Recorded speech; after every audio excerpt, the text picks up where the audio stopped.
very clear. And so basically our main topic for this morning is about writing the course syllabus, or not course syllabus, but course module. The syllabus is already expected, that it was already redesigned. Okay, so when we are writing that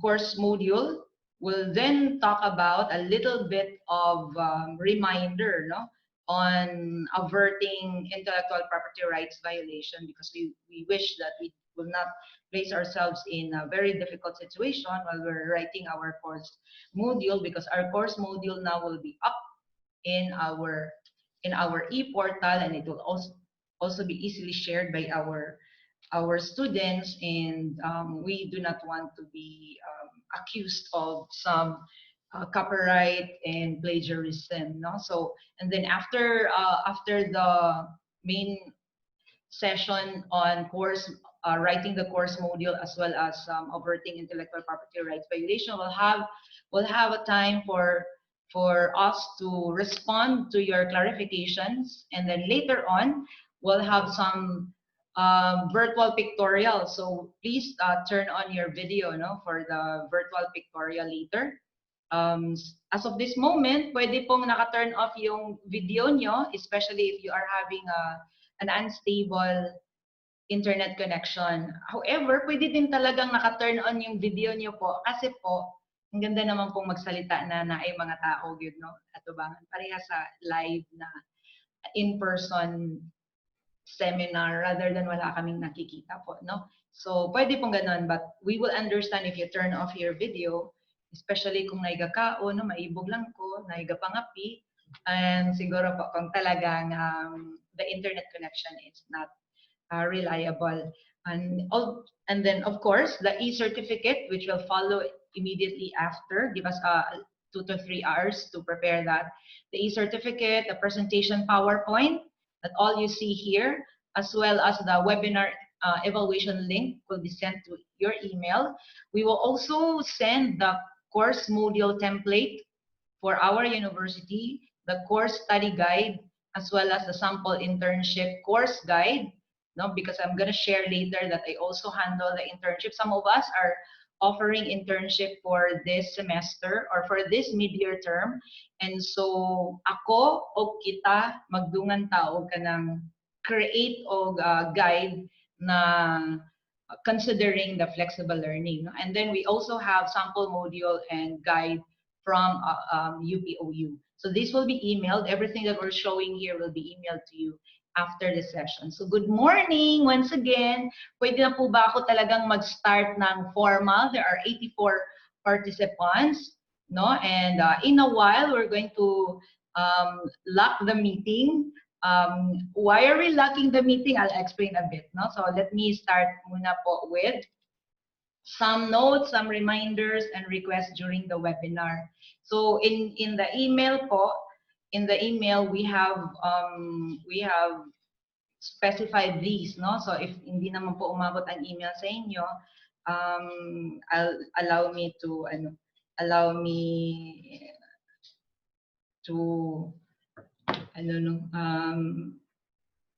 give it here. Nag-text lang, no? Presidente kasi ako gingitan out.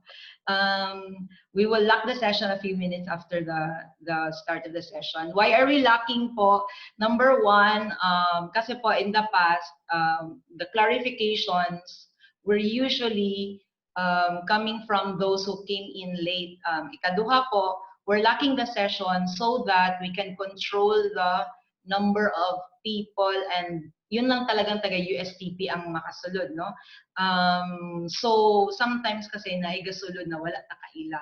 So it's not that it's secret here, but it's just that we wish na nakakonteksto ang discussions. Number 3 po, it's the reason why Zoom has an issue, because if the meeting is not locked, especially now that I'm talking, no, the Zoom host, dili na din mi maka-weed out sa mga and so there were issues like kamulong na ay ga-discuss na ay nakasulod, tapos na ay ga-porn, kapasalida siya porn.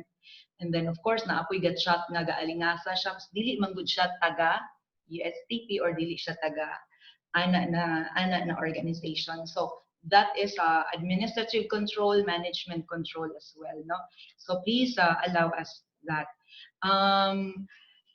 Number 2, please use your real name as name tag in Zoom. If you notice, mine is Dinagsao. Some we're seeing kasi an iPad, an iPhone nga nakamarka. Please rename that. You can actually rename your name tag for identification and documentation purposes.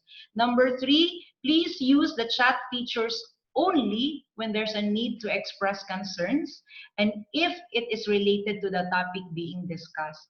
So if you wish to say hi and do a shout out, please do that privately. No, use private chat if you want. If the issue you want to express concerns, a certain person only. So if there are concerns that only concerns me, please do a private chat. No, if you agree or if there are, while I'm running down, there are some clarifications because it's related, then you can do the chat. If you also agree, if you also try to support that particular undertaking or a certain advocacy natong ipang flash diri, you can also do that chat. But please, let's stick to the within the topic po. So number 4, the e-certificates with the QR code for validation be sent. The certificates kasi po is required and will be asked by the dean and by your chairs, no? But we also only send those for those participants who join the entire session. So yung makaabot lang po ng last ng my certificate. Number 5, documentation and screen cap will be taken and sessions will be recorded. So we request the participants to turn on their video during the documentation and pictorial, but the entire session po is recorded. And then we are taking screen cap. We're also putting it in our videos. So I hope po that it's okay with you, that it does not violate your privacy. However, if you think you don't like that, please send us a private chat that you don't like your faces there, no, in the documentation or whatever. And then of course, to manage noise, please allow CiTL to mute everyone's mic. Okay? Sige po. So we'll start.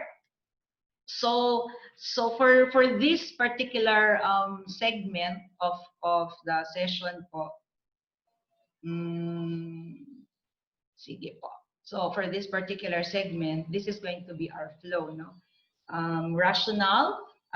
We'll talk about why there's a need to do this, and number 2, how we view flexible learning, and the principles of distance learning, no, that we are considering in writing our course module and in doing this flexible learning. Number 4, we're preparing to write the course module, planning, structuring, and finalizing. Madunggan po ba ang akong background? Kaya ginay construction po sa President's Office. Gusto na rin kumuhilak. Hindi po nato tawagan again. Hangyo na lang yung tanong. And then number 5, the resources to consider when we are writing our course module. And some examples from UPOU, no? That allow me to share mine. And then, sige po, nagpa-request na sa ibabaw. Lagyan naman ang tag-request gibuhat na yung mga gamay-gamay. So preparing the course guide, and then we'll have we'll show the course module template from our university and some course guide template. No? So course module and course guide, they're not, they're different. No? Okay, sige po. Thank you po. Some of you are telling me, even if you're hearing that, you're hearing me clearly. Sige po, understanding po, I request your patience. So, first, we really have this pandemic right now. No need to tell you because we're all experiencing this. However, this forces us, USTP included in the HEIs, to consider other means of delivery of instruction. No, so that's a reason why we're looking at it cannot be face-to-face anymore. It cannot be in person. So we're looking at a different way of delivering our instruction. No? School may be closed, but learning must not stop. as we have read in some articles, if we do not continue offering if we do not continue our mid-year as well as our first semester, it may be that it would affect our I don't know, it would affect our the mental health of our students as well. Dito sa kain na lang gid gimbi ang dito gid ang yun ang katong mismong ga repair palihog lang, no?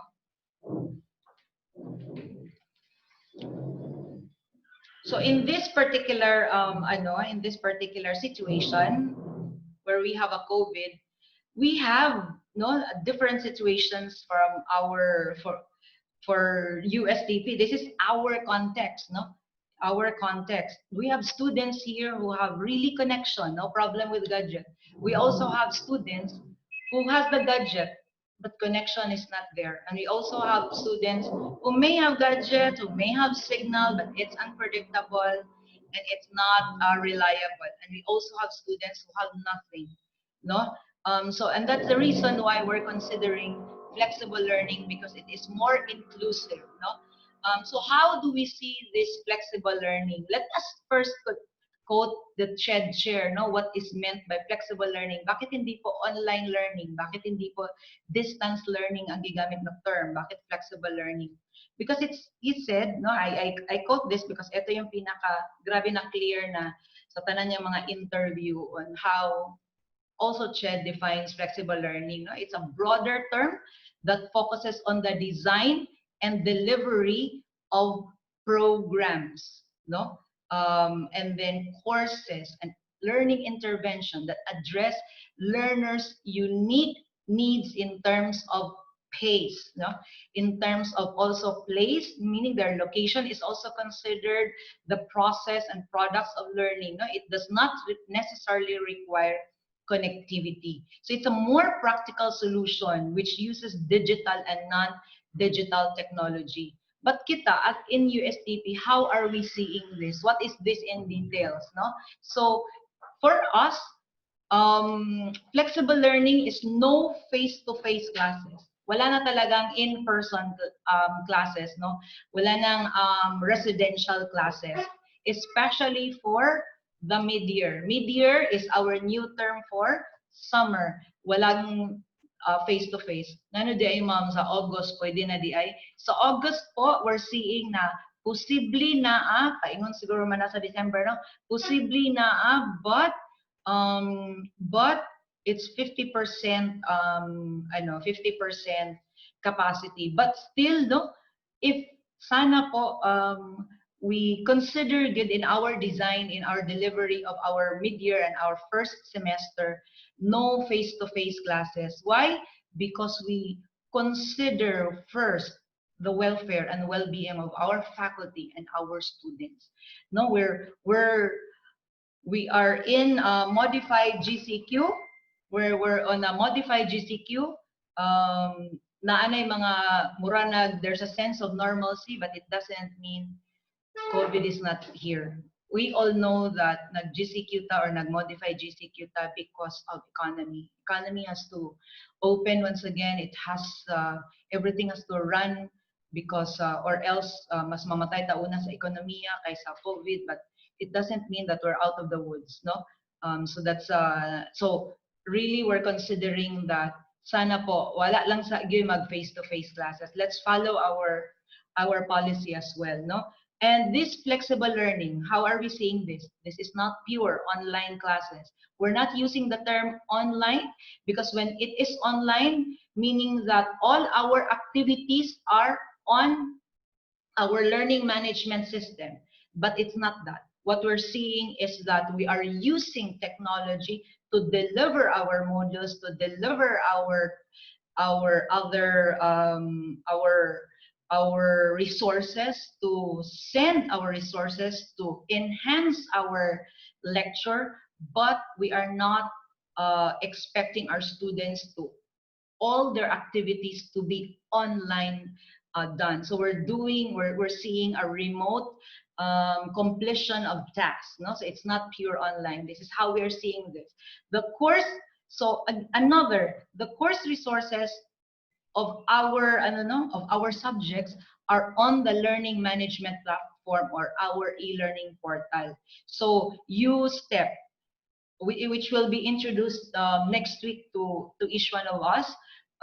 So we have a University of Science Technology e-learning portal. What we're seeing is that all our resources, our module, our PowerPoint, our video, the links, the quizzes are on our platform, no? And then our students will download them at one time, course modules, PowerPoint, and all that.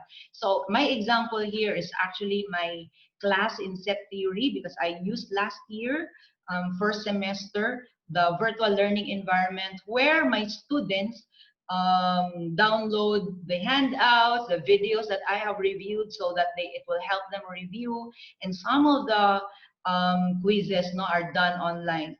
But of course, I need to redesign this, because in the past, when I used the virtual learning environment, that was in mind with with blended learning, ato ang pedagogies, but this time it's going to be flexible learning. So we're discussing the how to prepare and what are the things to consider for your course module, because po pagsulod po nato sa ato ang e-portal, ready na tanan, no? Then i-download na lang din sa mga estudyante. Okay? Sige po. So we're also seeing that our flexible learning now will consider assessments that are authentic and performance-based. In the past, we're doing quizzes, no? Naa sila sa atong atubangan. Pwede man na siya mabantayan, so dili kayo cheating ga-occur. Naaman sila sa atong atubangan. But let's really move to a more authentic and performance-based assessment, no? What is this? These assessments create opportunities for students to integrate learning and working in practice, which results in students' mastery of professional skills needed in their future workplace. Siguro po will really prepare assessments which they cannot Google the answers, no? Why? Because it is real world, considering their context. There are some conditions there that must be considered, but these kinds of assessments will really show us whether they can apply the skill, no? So let's move to that, so that dili siya makita nato gyud kung naka-develop sila sa skill, and dili na siya dali mag-Google. Karon po na ay mga, let's say for example, no, solve the quadratic, let's say for example, given a quadratic equation, determine the zeros of the quadratic equation. Naana po'y mga app nga i-picture anto niya, i-ana lang, tapos automatic mong hatag og solution. So we would not know if they are really applying their skills if we do not put it in an assessment where we design authentic and performance-based. No? So yun po ang ating i-consider sa flexible learning, mga project-based, mga inana po. And so there's a need to redesign our syllabus. Remember that our syllabus in the past, or even the last second semester, they were designed for a face-to-face, no? So right now, we request that they need to be redesigned to focus on non-negotiable course outcomes. And so that's the reason why on the first webinar, Engineer Morcilia really focused on bitan-aw na gyud nato, kay in the past wala man sad kay nato di medyo nagkanya-kanya ta og course syllabus. This time isa na lang man ka course syllabus for all faculty teaching the same course, no? So considering also learning and task completion that be done by students remotely. So in the past our syllabus is that on the spot na sila diha, but this time we have to redesign because there are laboratory, no, na dili naman nato iano, so unsa man ang iyahang other ways of doing that, but still they will be able to show us that they were able to apply the skills, no? So also that faculty members, the prepared redesigned syllabus, the faculty members teaching the same course will use the same syllabus. That's why they have to decide on the common core content, resources, assessment tasks, no? Ang uban atong gitanaw ga istorya ang mga faculty in that department. Para po kanang dili bitaw kanang gituno lang o itudlo paluha gid na ha. Kay para po ma-consider ang ilang expertise, ilang pong ilang academic freedom. Pero what happens if ang ako lubang academic freedom, sige, agree ko na, but in the future na ako'y gusto isulod. In USTEP po, yung one syllabus po kasi will be available in the our e-learning portal. So when our students register or be enrolled, ang tanang enrolled students of the same course, pananglitan 5 ka sections, they're placed in one course account. Say for example, Algebra 1, tanan kong estudyante na adan na. So 5 ka maestra, 1 ka maestra na adan na yapon. So they will be able to dapat download one syllabus, same PowerPoint, same videos, and what happens, but how about that faculty who wanted to really give a lecture na video niya pero sa iya lang mga sections. So there will also be a customizing in e-portal na even if the 5 faculty teaching the same course, there will be some areas there na pag-upload nimo sa imong lecture video that you can set that only your sections will see that, no? Naka-assign man sa tong imuhang mga students in a particular sections. So again, we're hoping that our faculty are are already discussing. That's why May 8 pa to na webinar, and then of course nag-additional and then mga sessions mga a week ago, no? Yun po. So how do we see this flexible learning also? We're seeing that the faculty may give live sessions, no? When we talk about live sessions, just like this Zoom, I'm here, you're there on the other end. We're doing this real time, but we will call that synchronous, no? That's a term we use in our e-portal. You will see synchronous. So, but of course, the faculty may give live sessions, but we're also requesting our dear faculty to maybe only consider this during orientation, during consultations, and during feedbacking, no? Because again, we're considering that our students are not connected all the time, and maybe they're not yet they don't have budget yet for that particular day na kung kita tanan mag-live sessions, and that's not considering the context of our students. So if you wish to do live, baka eto lang mga ganito, no? And then it should not have an effect to grading. We also request our faculty that should you really feel that you need to do a lecture, na ikaw gud na kay whiteboard sa imong likod, and then it is really very much appreciated if you can really do that, no? If you have a YouTube channel where you have session 1, session 2, session 3, that would really be appreciated by our students. But it should be again recorded for students to view at a time when they have the opportunity to connect to the internet. So we're not expecting na live siya, no? Pwedeng naka-record tapos they can already download time when they are connected to the internet. What happens if you're a faculty na dili ka ganag YouTube, no? Kay it's a public domain kasi, no? So tanan gyapon makakita. So maybe we can save it in our Google Drive and the link will be in our e-portal. Why can't we upload automatic on e-portal? Kasi po pag video grabe na kay ka-heavy, ang tanan ta maging ana baka dili na kaya nun sa ato ang e-portal, no? So meaning that we use other platform to do that for us. Maybe the link will be in e-portal where our students can be redirected to a particular platform. So we call that an asynchronous session, no? So also siguro it's time to really accept that nothing we do in remote learning will be the same as in-person school, no? Let's siguro dili na gid pwede nato i-compare na mas maayo itong face to face kay kuan gyud mas maayo bang gyud ato na lang gining dawaton na mas maayo mag itong face to face no kay where it's natural for human to have a need for that connection.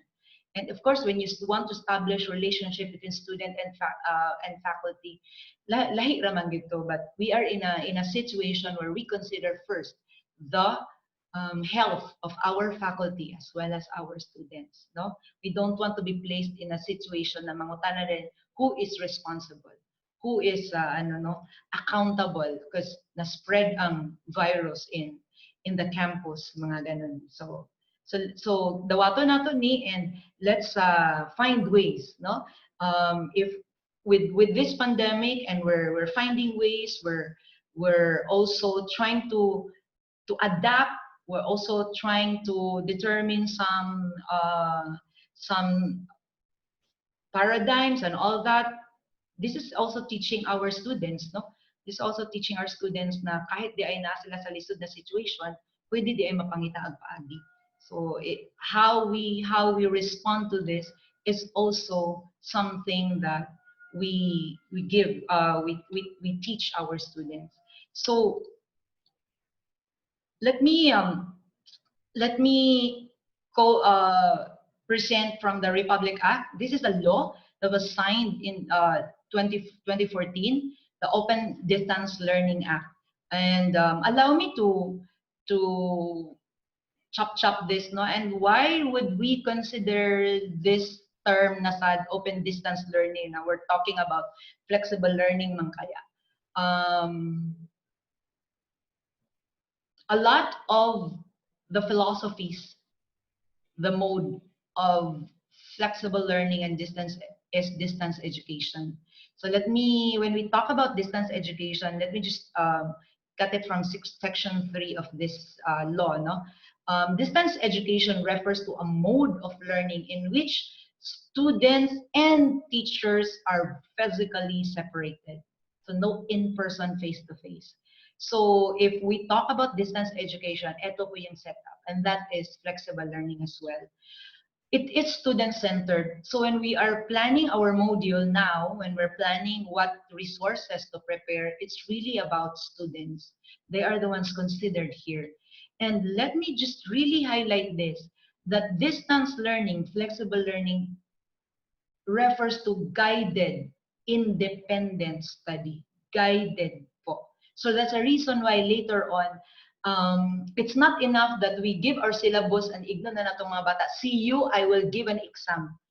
Guided po, no? So will really help our students tackle the topics for this week and what are they going to do, how are they going to succeed in this, what are the things that they need to create, to develop, yung mga ganon. So we are the ones, it's a guided, and who can best guide them? Of course, our faculty, because we are expert in the field. I've really learned this from Dr. Luna, no? Di ko kalimutan ni college, may yata ko na-ingon niya, nga kung daw gid ko no expert ka sa imong field, kabalo pag gyapon ka mag-simplify ana no. So mas maka-guide gid daw ko no ka, especially if you're really expert in that field, and we trust our faculty, and that's the assumption, because when we hired our faculty, we also look at the background, and you can do that. You can really create, you can do you can break down into specific to abstract, no, and to specific to general and all that. So distance learning and flexible learning also will make use of well-studied teaching learning pedagogies, and that's the reason why we're doing this. No, we're discussing, because ano ta kanang share of what have we learned, what have we read, and ano na mga pedagogies, so that others may also be inspired, may also consider those. Distance education also make use of in the delivery of well-designed learning materials, well-designed, no, in various media. So maybe it's not just print. So it uses technology. It also uses videos. It also uses PowerPoint. Yung ganun, no? And so in this particular open distance learning act, they also, the open distance learning is also called flexible learning. But in other articles, you will also see that distance learning is a mode of flexible learning. But other articles will say flexible learning is the mode of distance learning. So in this webinar, we're going to make use of that in it's synonymously. We're also going you will also see that in our flexible learning guidelines approved by our Board of Regents, that majority of what is in our policy uses the philosophy, no, and pedagogies of open distance e-learning. Okay, so now we are going to do a distance learning. So what are the things that we consider? These are guiding principles for faculty in distance learning, no? So when we're talking of distance learning, what are the things that we are going to consider? Courses should be carefully planned. Again, because it's not face to face. So mas kumingon tag mas plano, mas organized, mas kailangan siya with this setup. Okay? And of course, there has to be careful planning and consistency among courses, no? And because, especially that we are new in this, there will be periodic review and evaluation, no? So after siguro the mid-year term, our new term for our summer term, maybe we'll look at asa man gyud diri ang kailangan pa i-improve, unsa man gyud ang mga challenges, unsa man gyud ang mga concerns, so that we can address them, no? So let's help one another as we go into this, because this is new to us, no? The pandemic did not come with a manual, so murag kailangan kita magtinabanga. And course outcome assessment activities are integrated components of the assessment plan. Of course, this has been really emphasized that when we assess our students, it's the course outcomes that guide our assessment and assessment tasks. And the learning activities are organized around demonstrable learning outcomes. And that's the reason why the first webinar, there was really an emphasis on constructive alignment, no? Constructive alignment. Yun bang learning activities na atong gihatag sa atong mga estudyante is actually leading them so that when we do assess them, they'll be able to really demonstrate the skill. And this skill is really what we're looking for in our stated course outcomes, no? So there, okay. And what else? When we are preparing for distance learning, that the content that we develop no, for our subjects and our courses, our subject is called the course, no? Para pareho lang ta. And then when we say BSEE, BS Ed, we call them programs. So the courses or the subjects comply with copyright law. And that's the reason why within this preparing to write for the course module, appeal diri gyud ang how do we avert the copyright law violations. We do not wish that our so please allow us to remind, no? Sir Arvin will give a short rundown of the copyright law, the plagiarism. So what else are we considering? Faculty members involved in content development are aware of the institution's policies, content ownership. Remember that in the module, isa ra kabuk ang gamiton, isa ra kabuk ang module i-produce for the same course. But lima man ka maestra ang nag-prepare. So unsa ka ang content ownership ani, no? Lima ba ka tao ang mag-own or dili isulat ang walay naghago. So pwede pong klaruhon ninyo na before mo magsugod, but we also do have our policy on that, no? Kinsa dapat una isulat ng mga ngalan and all that. So please let's look at our faculty manual. And what are the things that we're also considering? That the media chosen will be pedagogically effective and accessible to students, no? So if other platforms are not accessible to students, maybe we'll reconsider, no?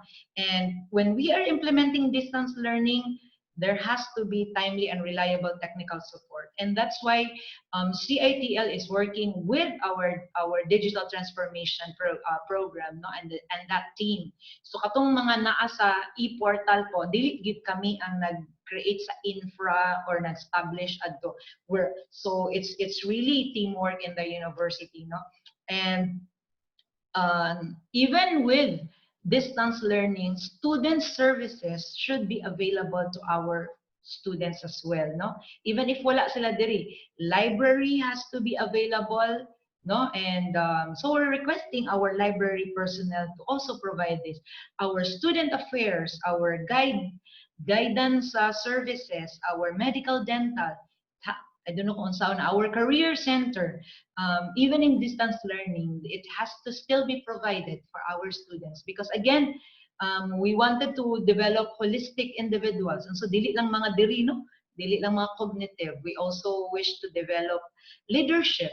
So, nasa student affairs, no? So, ilahan na, part na siya sa ato ang i-consider when we are delivering this flexible learning, which is a mode of distance learning. So now we'll design now the course, ato ang subject. What are the things to consider pag atoan na yung subject, the course, flexible learning course? First, again, kapila gid i-emphasize, flexible learning course is not simply the replication of face-to-face delivery. So again, no, and we hope that we also provide the same experience as face-to-face, even if murag dili na gid gakita ang maestra ug ang estudyante. And activities must encourage interaction. That's the reason why in our module we have to consider that it is interactive, that even if our students are reading the module, no, as they go down to the course module, na naagyapon tong murag na ay mga pangutana, na naagyapoy formative assessment, naagyapoy time nga, can you please answer these five items, and then when you flip the other page, see if you get the correct answers or the correct responses. And when we are designing this subject or the course, consider also alternative means in case there are concerns with technology. So usually in the course module, ginabutang na dito, no, upload inana. But in case you have a problem, what else can be done? So nakahanay gid siya sa ato ang for our students. And when we design flexible learning course, it involves creating modules where the content is divided into digestible pieces. So module is really important when we're designing flexible learning. And even if mobalik na tanan, let's just say for example our situation, normal, balik ta sa normal, just a dream, but that's in the eye, no, ano man. Kalit lang tomorrow na ay vaccine, tapos naka-afford ang tanan, na vaccinate yun tanan, na murag wala yun. It's still okay na you consider this, na murag mo blended, na akay module, na asa e-portal, magkita usahay, mas dili siguro kaayo hago, no? Especially for our graduate school. So when we are also designing our flexible learning, there are things that we need to consider, no? Because in distance learning, the physical presence of the teacher is replaced by the learning material. Wala naman ta dito. Remember that in the faculty's task, which will be carried out, that we usually do in the faculty's task, which we usually do when we are the ones in front. What do we do usually? Diba? Usually we tell them what they're going to learn. Right? For this session, this is going to be for this week, like that. And then we provide information. And then we give examples. And then we also explain. Diba? And then we do the questioning in the class. And then we set what are their tasks, no? And then we provide marks. We also give feedback. We provide other resources. We tell them, please read this. Please go to this website. And then we also tell them that mga unsa ilang mga confusion, we also clarify misconceptions. But we are not there anymore. We're not there anymore. The physical presence of the teacher is replaced by the learning material. And that's why the module will be the ones to tell them what they're going to learn. The module will tell them what information they need. The module will give examples. The module will give the explaining. The module will do the questioning. And the module will do the learning task. And the module will also say, yes, you got it right. Kanidili. Well, we can design it. Pwede din sa e-portal mag-quiz o na ay mga pre-test. No? So the module will also give clarification on task, and then that we anticipated, no? So yun po ang importante nga nung kailangan. There are things to consider when we're writing our course modules, no? So let's now write our course modules, do our content module. But first, of course, the first step is to planning. That's why the first webinar was about the course syllabus and matching with the curriculum. And we requested our faculty, the department, faculty teaching the same course, to really look at if naabay match, no? Katubang, no, na-emphasize na gid ni again, grabe ni Engineer Marcilia, but allow me to also remind, no, na if this particular course promised an enabling for this particular program educational objectives, then dapat maklaro pud ni siya diri sa course outcomes. Nga iyan ang ipang-enable nga mga skill and competency or outcomes, no? Okay, kung kani siya diri na ani siya letter D, meaning that it is it should be demonstrated. Kani nga outcome nga, let's say letter A nag-ingon og design lalala. Tapos kani siya nga subject dapat D, tapos naingon og dapat gyud kani siya ma-deliver, no? Ma-demonstrate, D for demonstrate. Yung pag-abot diri ang mga topic kay murag wala gyud nakatabang ani na program educational objectives. So that's why itong gi-emphasize, no, alignment, matching, and all that. So we started with that, and then we requested that the department will talk about the syllabus and all that, no? So during the planning, the first stage, before mo lukso paingon sa course module, na naanay, nahanay na course syllabus, no? Nagsabot na ni, giistoryahan na ni, no? And then nag-istorya na about the topics, no? Mga non-negotiable topics. Mga mura bitaw kanang mao gid niya tong core content ha, kung naka additional topics, fine. Ito talaga dapat dili mo mawala, no?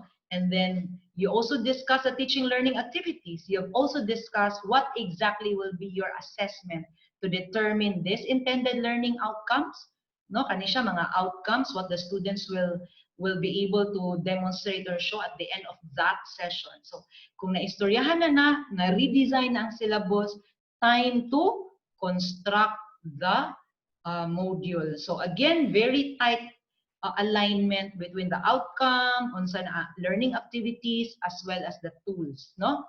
So when you have redesigned your syllabus, because that's a very important in the planning of our course module, we wanted to emphasize that the approved curriculum is the one dictating the content, no?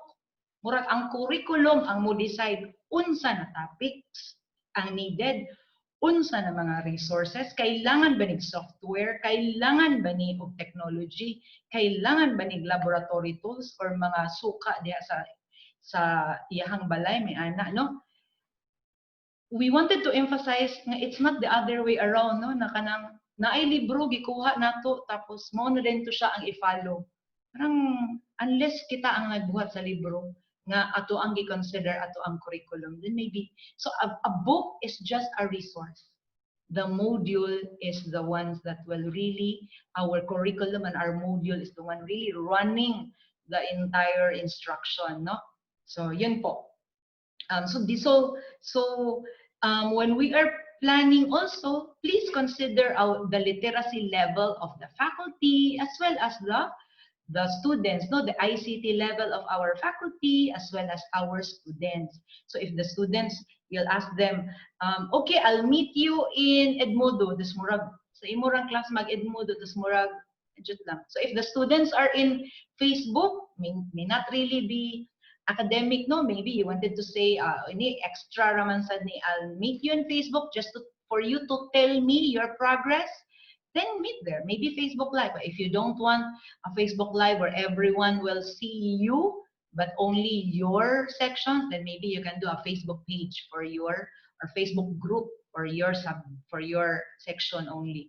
Let's also consider availability to technology as well as the situations, no, the circumstances. Say for example, OJT, tapos na or na-added to ka ng nag-ingon NSTP na kailangan lugar gyud nga moadto sila interview the barangay captain pero naka GCQ pa mga good, or interview an engineer nya ang ilang sitio kay naka ECQ pa. So these are things we need to consider, no, in the planning. So that was first. If you've done that, thank you very much. Pag wala pa naman sa inyong department, okay lang din. Ano magini ka ng sabot-sabot lang, no, baka kaya ra na siya in this kay kita ra magyapon makakita sa ato ang ano. So if you've done that, the second is how are we going to structure our module.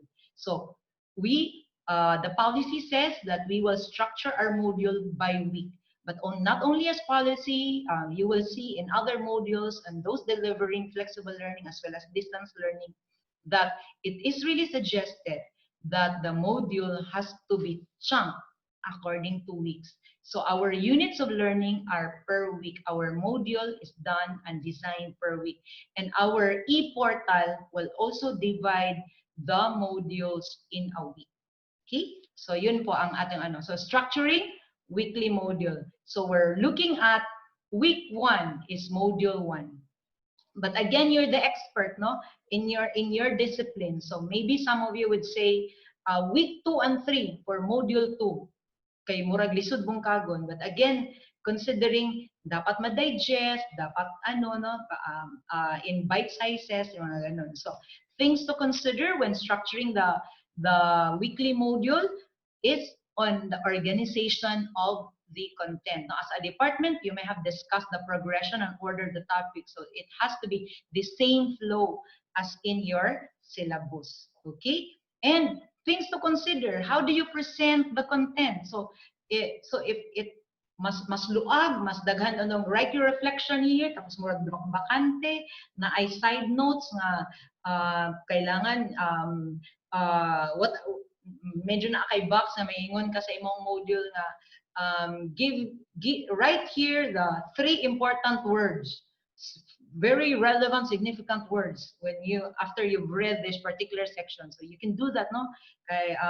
The presentation of content and siguro colors and it could also be considered, no? So when we structure our module, there are just 3 basic structure. First, man gyud sa tong module nyo, when we read a weekly module, what are the outcomes? So of course, you have to tell your students what they will need to learn in the module. Then ikaduha, explanation. Tell them. And then number 3, ask them what you told them. 3 regular, pinaka-basic. Coming from education, I wanted to discuss about Guinness 9 events of instruction. I wanted to discuss about engage, explore, explain. But you know, let's make this very easy for all of us. Dili man gyud tanang department education. So let's make it easy. First, outcomes, isulat. Ikaduha, explain. Ikatulo, assessment, no? 3 things lang ang ato ang i-ano. Tell them what they will learn in the module. Tell them and then ask them what you told them. Yun po ang pinaka-basic, no? If you ano. So sa part nga tell them what they will learn in the module, sa part na presentation of the outcomes, maybe we can have introduction or overview, and then we write the intended learning outcomes, and then maybe we list the topics, no? And then we also give pretest, no? In the part where they're still about to know what's in this for me, and then let's have pretest so that maybe we will know, or sila mismo na sila assessment on what are their prerequisite skills. I've learned, no, dagan kay faculty nag-share sa ako they're doing this. So please continue doing that even in the module. No? Naa sila mga pretest, naa sila pretest actually sa entire course or nasa sila pre-test for the entire, for that for particular week. So please continue that. And I hope those of our colleagues no, may also consider that.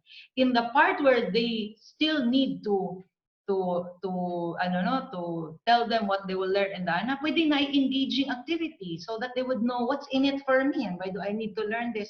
Can I survive the world without really learning this? So, lamig manggid kayo ng pagsugod pa lang after the introduction, intended learning outcome, naada yung activity on why they need to learn this, no? And then of course the motivation part, naagya po na. So we provide bridge between prior experience and knowledge to the content they are about to learn. So yun po ang expectations of first part of the module, no?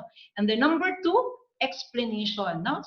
Like overview, pagkahuman now, the explanation part, tell them. This is the equivalent of this part is actually the lecture. When we are in the classroom, the lecture. So medyo this is the heavy part in every module, no?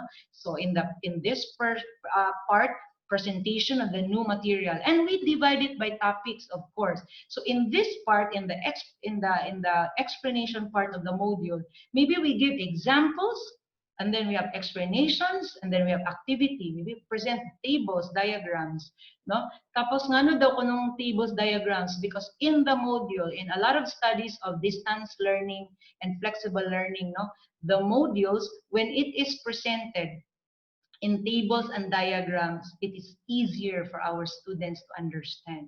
And who else again can do that?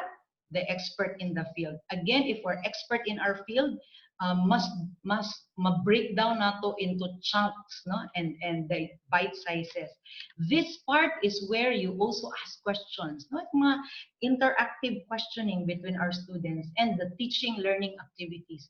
And this part is also where you put formative assessments. Yung mga students will determine if they're learning, yung mga ganun po, this part, no? So, I'm showing you a sample module in UPOU because I was a student last year of Masters in Distance Education because nag-ambisyon man ko adto last year, no, na sana po maka-propose ko na some of our classes will be delivered, or our courses and our programs will be delivered considering distance learning. So wala man sa ko nag-expect na ang pandemic, kailangan na gito na ako i-apply ako mga na-learn. Ba? So here, when we are constructing our content modules, so this is from my class, no, in UPOU, to give an overview. So this part is the introduction, and then we also give the intended learning outcomes. So ito yung mga tell them what they're about to learn in that module, no? So we write that. And then during the number 2, which is explanation or the lecture part, then we present diagrams. You will see there, mga diagram akong professors, no? And then apay mga activity. You notice here, there are many ways to describe network learning because again, this subject is about that, no? The following activity, lalala. And then adan ni additional additional things to read. Naadad to sa ato ang module. What else to read? What else to So kanipod siya ng mga PDF or mga website na download pud namo daan so that when the student ana man siya sige ako na siya ibasa. So ay naka-attach siya, no, mga anak. And then you notice here there are tables, no? So that claro discussion. So it's like my professor is talking to me and discussing this, no? Pero kay if you're handling first year, second year, baka more colors, more diagram, more graphics, the better. Kung tapos mas luag-luag kay murag textual ra kayo, no? So leave that to you. So if you notice, no, na ay mga interactive na mga activity na, let's say for example here, as you read this article, kanisha, reflect on the following, because according to a lot of researches, no, kana daw ko nang magpabasa ta sa ato ang mga estudyante o mga handout or mga reading material, dapat naa daw ko may guide questions. Even with even when we ask our students to watch a short clip or a movie, that will be very effective now in terms of learning if there is a set of guide questions muna asking our students to watch the video. So that is also integrated in this module, no? So if you notice that, and then may another nasad na topic, ba? And then, well, of course, in our module, there are additional resources to read. Kinaaman kita mga estudyante, no? Na-adri yan ang gibasa ni Ana. Mas napagid tayo mga estudyante nga gi-career man gid niya yung academics. And we don't want to be of disservice to them. We wanted to provide kung kani gusto pagi ka makakuan or ano, but of course it's called required. It's not additional reading. So gibasa gid yapon nato na ano kung kita estudyante. So what are the other resources to include for an enhanced teaching learning experience? You can actually include in your module, no, some video from YouTube, which by the way we have already viewed, no, or reviewed. Dagan kayo available nga video sa YouTube, but it can confuse more our students, or there are misconceptions, no? So there are videos in YouTube that I also shared in my class and in my course, also in my course in my courses. Gano'n nawala sa Ampi. Okay, are you seeing this? That way we've got every sort of possible combination. So that true, true, false, video? False, true, false, false. Then we go into P and Q. So what that is saying is they want true in both the P column and the Q column. So in my class,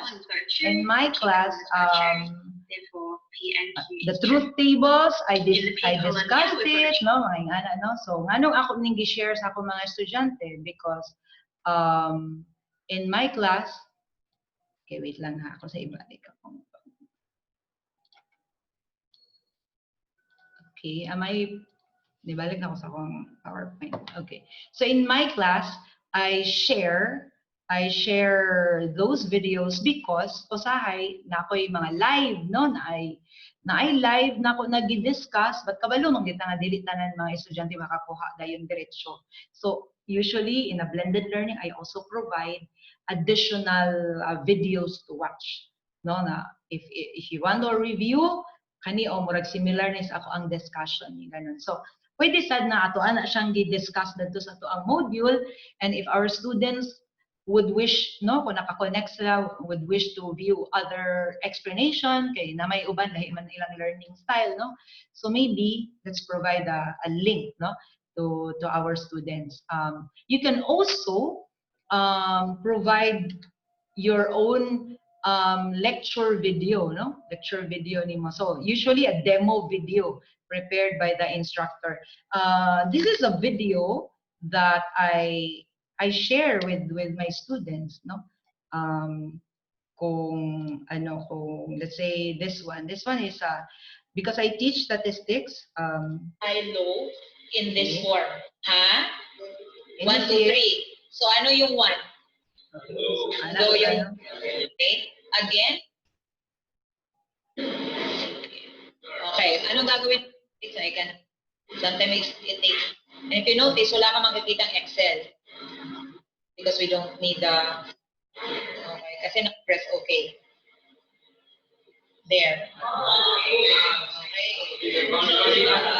Okay.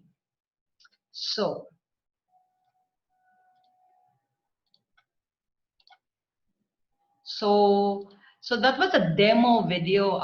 So usually in my class in statistics, I demonstrate live the how to, what to press on the SPSS, no? What to press, what to do, and like that. But because we know that not everyone can follow us diretso, no? What if ni uli sila wala na siya kabalo sa tesliton mo na. In my class, I also record my video na naka-screencast, no, and then give it to my students. And in the past, I also upload it in YouTube, give the link in their emails and all that. So, but in katong ano na nagamit na tag virtual learning, no, our e-portal, katong mga daan ako na lang din siyang gina-link sa lecture in our module, no? So we can also do that. We can record, especially if our courses are highly technical, our colleagues from the CITC, baka na I press this, design this, and create this diagram, and click this and all that. Our colleagues from the math department on what to click for the software when they're using a GeoGebra, when they're graphing and all that, maybe they can also, I don't know, create that video of the demo of the instructor. But in my module, naka-prepare pag yun ang naka-screen, print screen, na-added to what to press, aside from anang naka-first step by step siya in the manual, na pag yun sila madunggan nakatong live view. Because if they hear the faculty, they'd really appreciate that, no?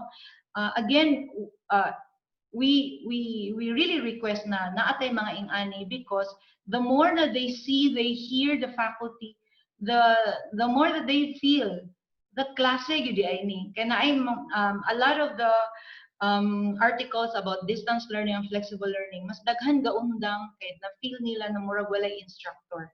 So maybe we can design in a way na they will still feel the instructor's presence. You can Google it, no, and in articles in Science Direct about problems with high instructor presence, or how to develop high instructor presence. If you can also consider your own demo video, gyud na ikaw gyud mismo nag-istorya, no? Let me share that again in my okay. Sige. Aha, na ganitong ako ang i-prepare. Okay. Akong tang ipakita na para makita nato na kanang kita gid tanan magsugod o prepare ani, no, na wala pa sad ko nakakuan, kailangan sa ako na siya i-edit ana bitaw. O diba kanang haggard kayo. So how do we know again whether it's an evaluation? Yes. If we're asking our students to assess, to judge, that is an evaluation.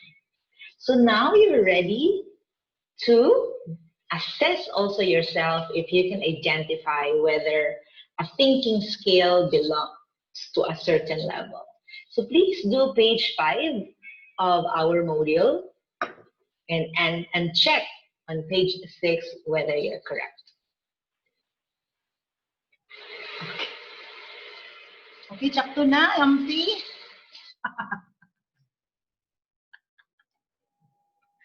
Okay, katawa ko na lang, no?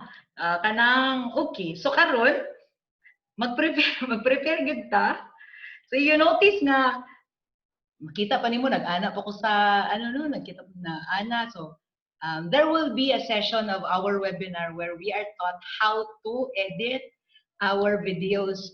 But we will not assume na tanan-tanan ay mga DSLR. That's why in the webinar, in the schedule of webinar, you will see there creating or editing your lecture video using your mobile phone, because 80% of you or our faculty says or responded in our survey now, yun yung perminti ginahimo, no?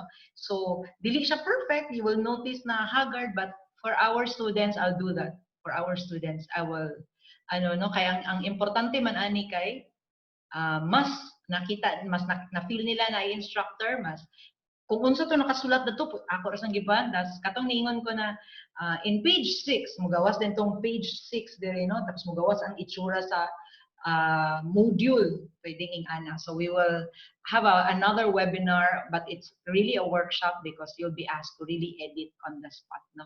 Sige po. So those are the things, no? Other resources would be PowerPoint with explanation of the content. No, pwede isulod sa ato ang module ang mga PowerPoint na so please yan. But kailangan pa ba gyud ta magsugod og himo o PowerPoint? no? Pwedeng parang i-search ang PowerPoint sa Google. No? You just start with PowerPoint, tapos unsa na mga topic. So what I do in my class, say for example, ngita ko no, PowerPoint, correlations. Tapos nakakita, ko perfect, kanya pagkahimo na PowerPoint. Motok gamit sa klase. But I did not erase the owner's name, no? So sometimes I tell my students, okay, this is the PowerPoint we're going to use. I'm going to share this with Anna, but I borrowed this from that. I did not delete because that's also professional respect, no? Nga, you will acknowledge. But ang importante is dili gid kailangan from scratch tamag so good, no? So, but ngano kung PowerPoint man gyud, di man Prezi. Okay, ngano po ang PowerPoint familiar sa faculty, familiar sa students. Ang ato pong mga PowerPoint can be read by just the mobile phone of our students. Okay, ato man ang mabasa man nila diha, no, or ila pong ma-save. But other applications pa hindi na kailangan, no? So also PowerPoint, that you may also include PowerPoint that has your own explanation. No, ma-download ang PowerPoint, tas na-upload sila madunggan, and that's the next webinar, the June 5. No, and then there's also a PowerPoint where your face is here.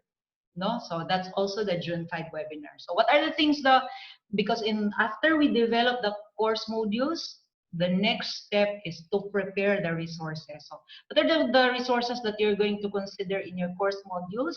The websites to visit, the lab tools to explore, no, yung mga wala namang gitay in-person karon, so unsa man na laboratory ang mga activities and tools to ana, so daghan kayo no na ay available on the net. Although ang uban ay bayad, but daghan gyapon libre. Some educational mobile app to try and some software to install in the laptops of of our students. So in my class, I also ask, in my statistics class, I ask my students to install SPSS. But in my module, I do not write there, please download a crack version or find I will be placing USTP in a hot water na naasa ako ang lecture niya, nag-suggest ko dito, crack version. I'm very careful. I put there, please download a graduate trial version of the SPSS. No? Asa po other mangita o mga resources, daghan po sa UP-OU Commons. And it's not going to violate copyright laws because katong Republic Act na akong gipakita kaganiha, it was also specified there that UP Open University is going to be funded and that they're going to create resources which can be used by other universities, colleges, institutions who may wish to also use them, no? And there should be no problem with sharing and all that. So you can find it in UP-OU Commons. So unsa na mga topics na adiha, kani po, no? Sig na adiha inyong mga education, health sciences, no?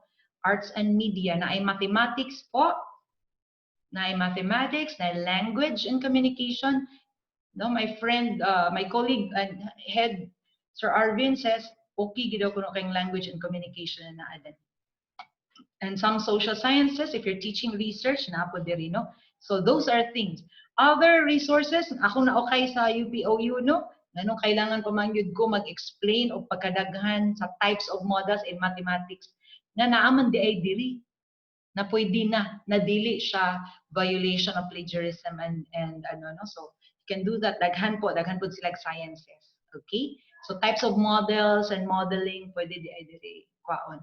And also in the open educational resources for technology, for teaching and learning, you can also open educational resources. If we get it from here, it's not a violation of copyright. So baka po our colleagues from the ICT may consider mga principles of the use, mga discussions, mga PowerPoint na naadiri, no? That you can, so UP-OU Commons. So again, when we are preparing our module, first po talaga is that we tell them what they're going to learn, and then second, we tell them, we do our explanation, no? So yun po. So an example also of other ways of writing the module. Ito I wanted to show na basin og kanang kapoy ba kay adto i-explain gyud tanan. Depende po kasi sa course, no? Depende sa subject. Napoy subject na naaman available ang uban nga mga resources. Baka it's just let's just chunk this for our students weekly. So let's just say, look at here, no? Week 2. So week 2, weekly module. First, basic info. Second, katong ato ang mga ILOs, no? Tapos after na din ana, gigna na din may sa mga isa, do this, do this, do this. Wala gyud kayo explanation diri. No, kay naka-attach man ang mga reading handouts unsa na website to ano. So, baka you can also consider this para dili kay ta madaslakan, no? Pero kung 5 mo unom nagtrabaho sa isa ka set of course modules, baka duha lang ma-assign sa imo tapos prepared na inyong course syllabus, baka lighter na, no? Pero kung ikaw ra magid isa gatidlo, wala magid problema, no? So if you notice here, we can just organize what, no, in that order so that we can also pace our students, no? If you notice, number 1, download and read. Ang lugar to, no? Number 2, browse. Kaya na may mga activities dito naka-separate. Tapos here, muna dayon, read. Resources to read. Pwede palang ganon. Tapos additional reading. So, siya no. Number 3, yung na dayon siya, take self-assessment quiz, which is also available on our e-portal. So, mga ingana, no, that ika-upat, ningon pa din siya, participate in the discussion forum. And even if this is in our e-portal, this is not actually synchronous, meaning dili kailangan may live.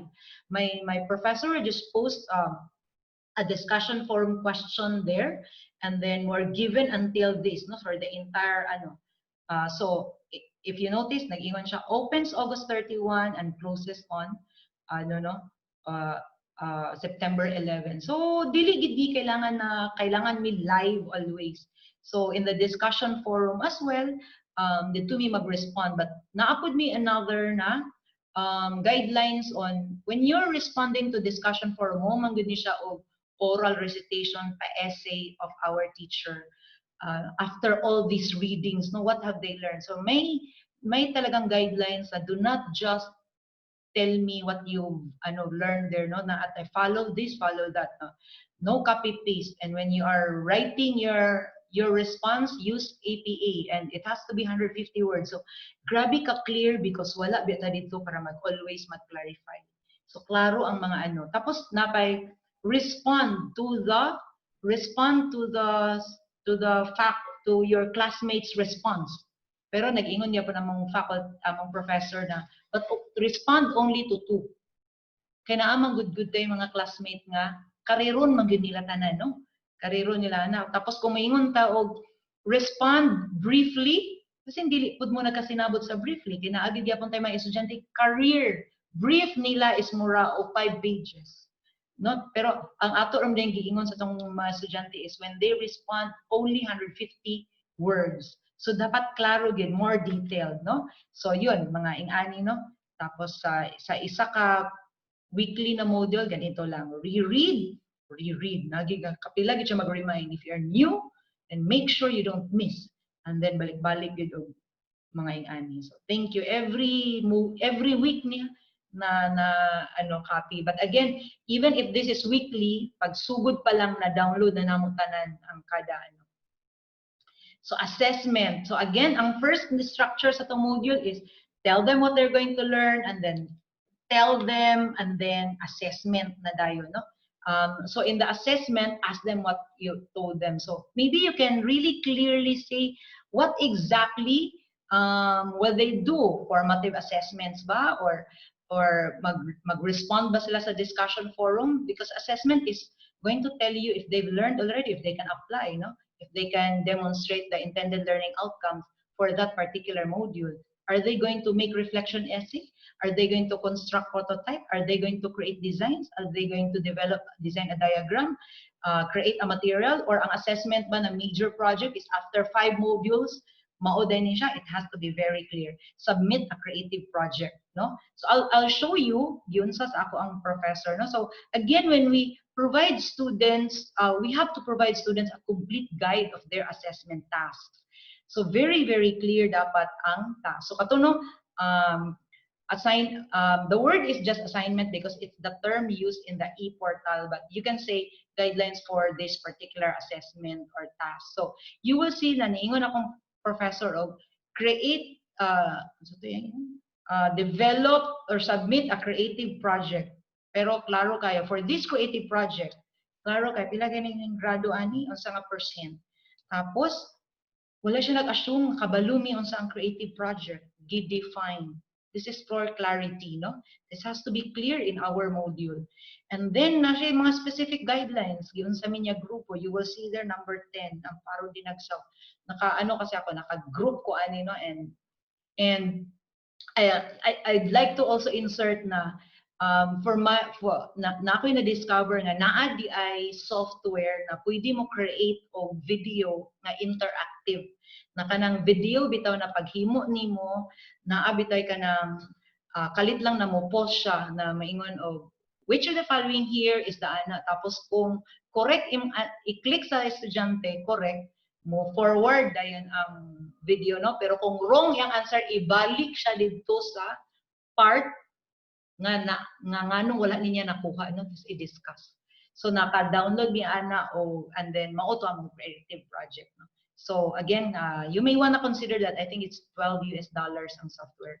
Okay? So nakagrupo, unsa ang inyong topic, tapos asa ka na belong. So klaro kayo. And then, unsa gani din ang buhaton, as a group, identify the key points. So unsa ang mga expectations sa inyong gipang buhat. Tapos napa siya advice, no? Prepare and deliver a creative project which presents these key points. And then ingon pagid siya, pag nakahimo na mo ha, before bitaw pag-start sa week 6, maski week mitaman, at this point, tell me tell me your plans. Because pero kay ing ana man tanong, even sa atong research, naaman tay pa progress report. I learned in engineering na sila progress report, no? Na sila pag kanina nga part, dapat napay palagbog. So let's continue that. And that's also, we bring it to our module, no? And then what exactly is the output? Your project should cover all the, anyway, this is going to be sent to you. And then exactly what is in that product. Should have brief annotation, should choose the creative format, summary of the content, na mga ingana, no? And then, of course, very important kay si pangutana sa date. Actually, then, after mag-text pagid si faculty, no? Na please submit. And to think, ing-ani ka klaro, we're graduate school, how much more our undergraduate. And then, of course, feedbacking, no? And of course, niingon pagid siya rubric. Para ma-feel na mo na dili ready ay ni siya, klaro di ay kaayo ang iyahang graduhan sa amo, no? Ang say mga basis na dili ra di ay tungod sa music, no? It's really what the content is 80% of the grade, mga ganun. So and then of course peer assessment, we've read a lot that this is really effective, no? So base mangutan na di pag-report nga module manina paan mani flexible learning, we can also do that po. We can also do that. Of course, because even if we are doing flexible learning and some of them are online, we can also help them structure group work, and then they can discuss in the messenger, no? Ana. So yun po, pag nahumana po ang pag mag-create na po tag module, very important also is agree and decide. Remember po, daghan mo, no? Daghan mo magsabot kung maubag yun ni ang module. In the past, ang problema sa other universities teaching distance learning or even dili distance learning, kung naay isa mo create og module na dili ga collaborate ang tanan, dili tanan collaborative ang process or participatory ang paghimo.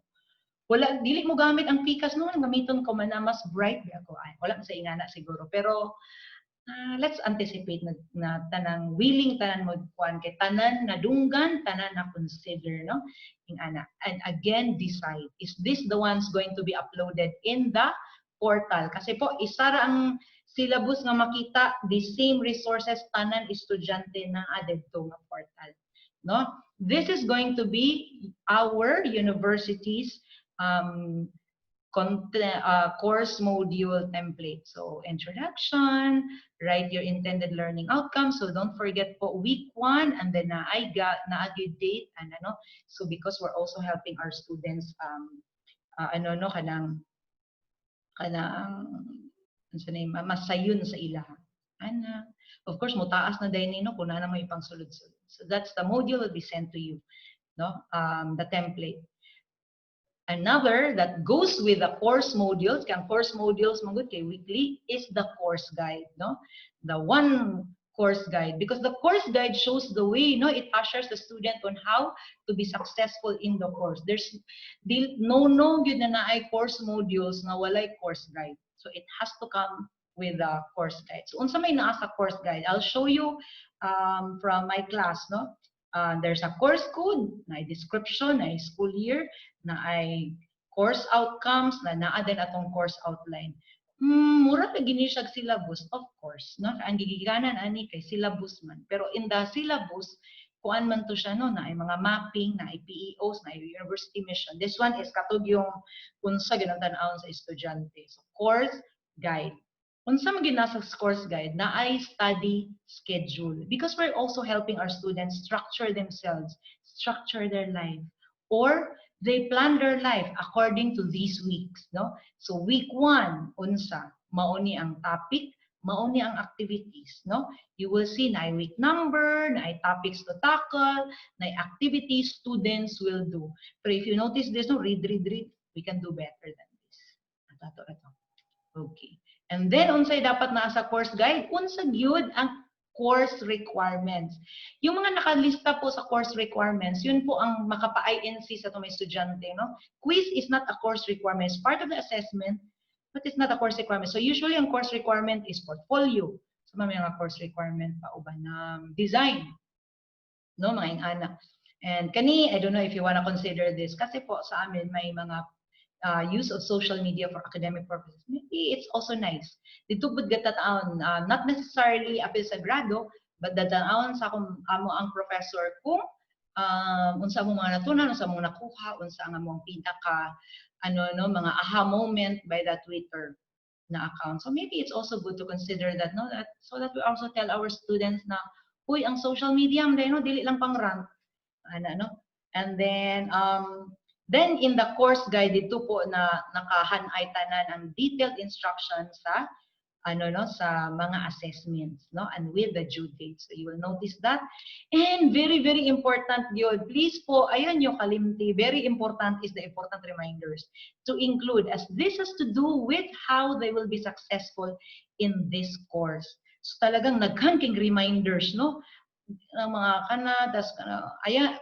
Careful po na dili kay negative ang dating. Walay dating diri nga kung mag-plagiarize mo, luokon tagid mo, pwede pong positive lang, no? Mga reminder, na gamay nga kanang realidad nga, please make sure you don't plagiarize, do not copy, mga ganun. But it has something to do with our design na dayon. So how to be successful in, so pwede pong nakabutang din if you are confused, if you want, number 1, read the course module. Ikaduha, please ask your classmate, tulo pangutan ako, no? Please do not ask me something that is already laid out in the course module. Pwede po mga ingana po. May ana. And very important also is you write your contact information. If you don't want the makuan ni kay isa man ko course module tanan man estudyante, no?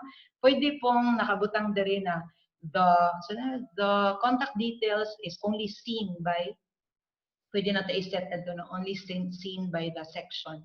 It gives a message that you can be contacted when there are concerns. So in my class, I also write my my email, office number, mga na. Of course, maulaw man sila muna kailangan natin additional video, no? But in my syllabus, in my manual, lagi ko nakabutang din, please do not text or call beyond 8 p.m. I also have a love life. Family life akong gibutang. Pero kung medyo dad ko, I also have a sex life. Ano lugar? Wholesome ta. So, eto po yung course guide nato. course code, ano, course guide, course description, pila ka units, kung sa yun atong course outcomes, no? Kaya dito sa kada module, ILOs no to dito.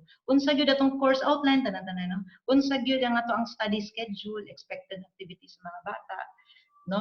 But I'll show you that in the please write your welcome note here.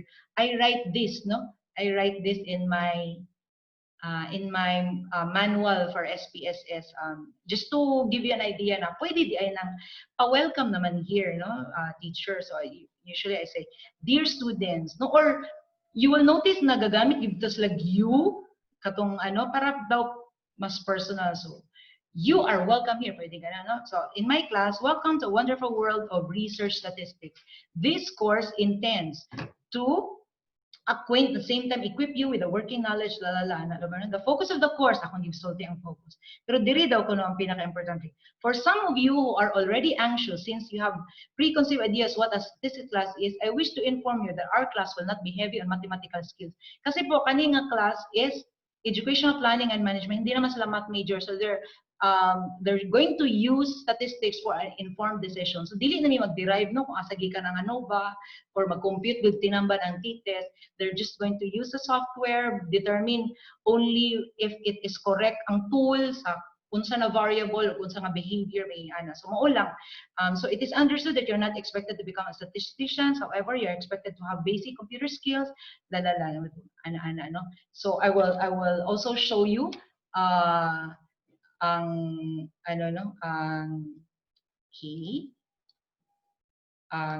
katong manual. So this one is a manual that I give to my students, but this was designed with blended, no? So mo nang sabay-sabay ta to ano, but I just show you na in my manual I write that, no? Dear students, paana, but this is given to them. Tapos, of course, this is copyrighted. Siguro, mahuman na to sa module, mag-apply na tag-copyright. But I did this 2016 kasi. And so that's copyrighted. So meaning, pwede magkaso pag dili manangid kami sa Amphi. So pwede man maggamit, no? Manangid lang. So naadiri, ang pareho gyapon adto, no? In the past, ako na siyang gitrabaho ng may pagka-module type. And then, unsa ang mga buhaton, ana nga week, ana nga session. Tapos, unsa mga working problem, and I'd like to see a show here na ano kanang in my class na ay unsay tuslukon dayon na step 2, choose ana gid siya ka detalye, and still I even provide pagigyapon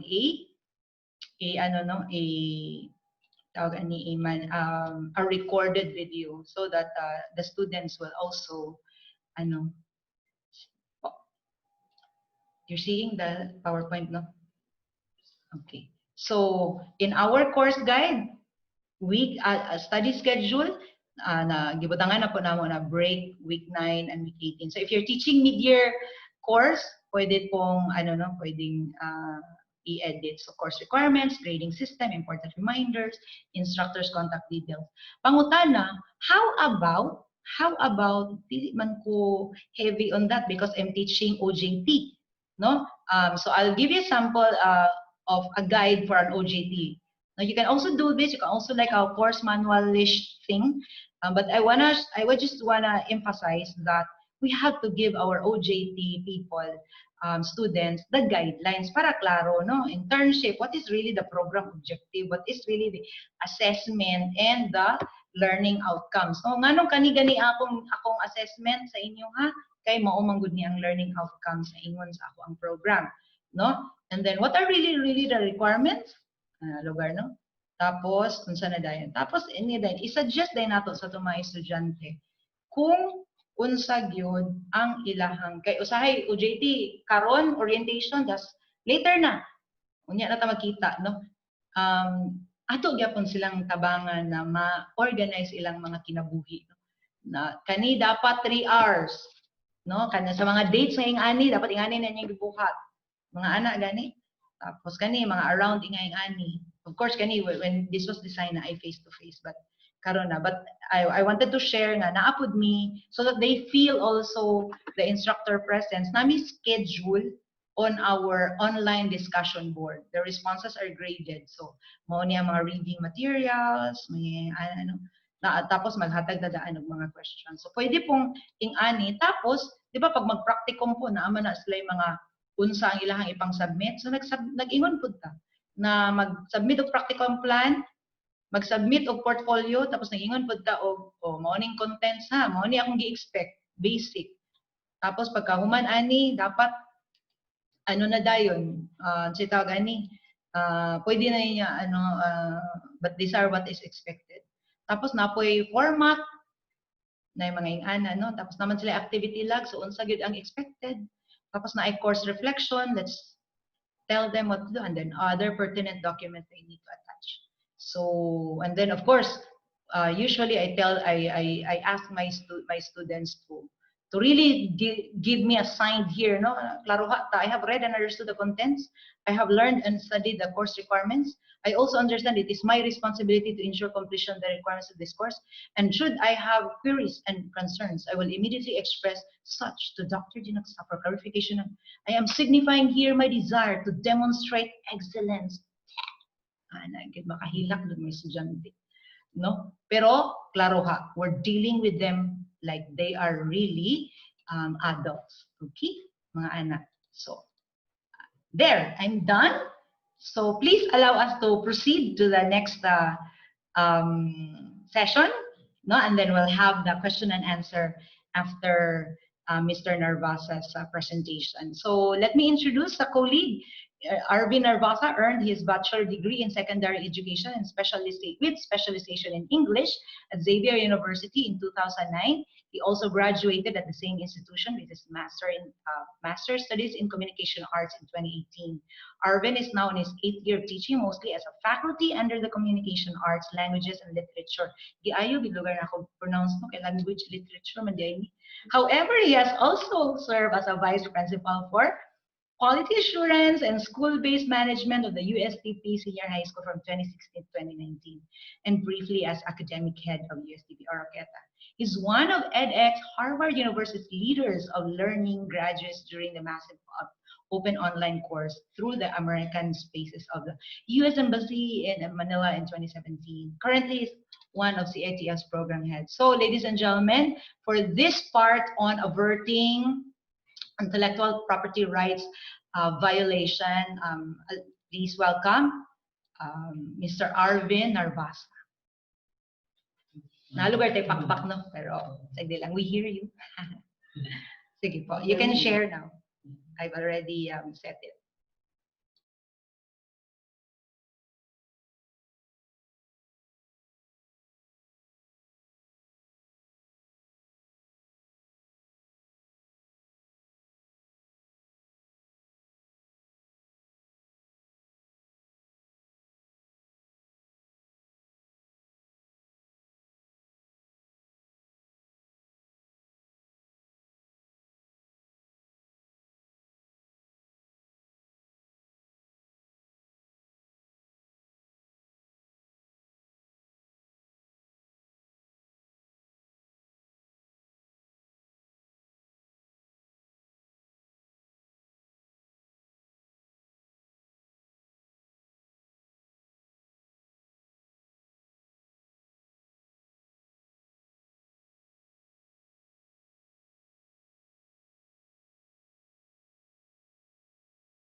Hello, everyone.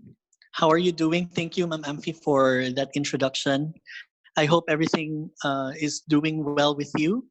So, in reference of Dr. Dinagsao's discussion regarding the course modules, we have to be reminded of some things, especially that we are uploading our online resources and that we are getting information from the internet. So there are do's and don'ts for this. And let us not put USTP in hot waters, as mentioned by Ma'am Amphi. So before we go into the core of this discussion, I'll share with you some images and I'll post some questions. It's not necessary that you have to answer these, but at least think about these questions. And evaluate yourselves. Have you done this? Because sometimes we unintentionally make mistakes, especially when we are citing sources, or somehow we have realized that we have violated some copyright, no? Okay, so the first image you see here is an example of an excerpt, okay, of similar paragraphs. One is published in 1959 and the other is published in 1998. Now, as what you can observe on the first sentence, are they similar to each other? If so, how prominent are the similarities? Okay, if you see those lines, okay. Or have you heard about this issue? Okay, so this plagiarism case may not be applicable to us faculty, but somehow when we create our PowerPoint presentations, are we really citing the images that we are incorporating in our discussions? So that is also one thing to consider. And how about this one? Have you heard about this in 2016? No? So Chedhead Lapus plagiarized parts of his UST book, and editors from UST said that a lot of the articles that have been compiled in the book is actually tainted with plagiarism. Okay, so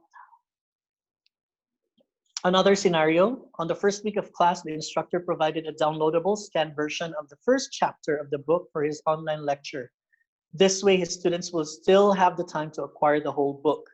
Now, the question is the instructor violating the copyright law?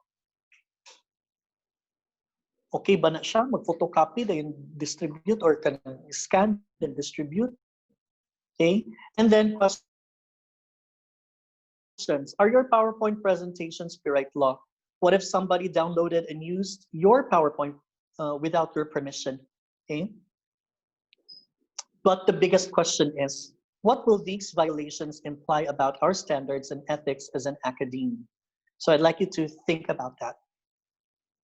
Okay, so my topic would be on averting intellectual property rights violations in crafting your modules, because mao ni siya ang kasagara no nga posible mahitabo sa atoa while we are creating our modules. So why is this important? Because we may unintentionally commit ethical and legal issues in the preparation of our course modules. So we need to establish credibility and authority of our knowledge and ideas, because our students may wonder, where are these ideas coming from? Is it coming from the cloud or sa bakaha, no? So maayo gyud nga naatay na mabutang mga tao, no? Especially that we are borrowing ideas or kaning mga important no concepts, no, that we incorporate in our lessons. And we must be fair to the originators of the works, and the resources we provide our students speak volumes about our academic integrity. Okay? Now, the objectives would be to distinguish common intellectual property rights violations and their varied forms, refine our knowledge on properly citing sources, learn other methods of citation, and gain awareness of other means of preventing intellectual property rights issues. So I'd like you to ponder on these. When do you know you're already plagiarizing? And now that we are migrating our resources online, are we cyber plagiarizing?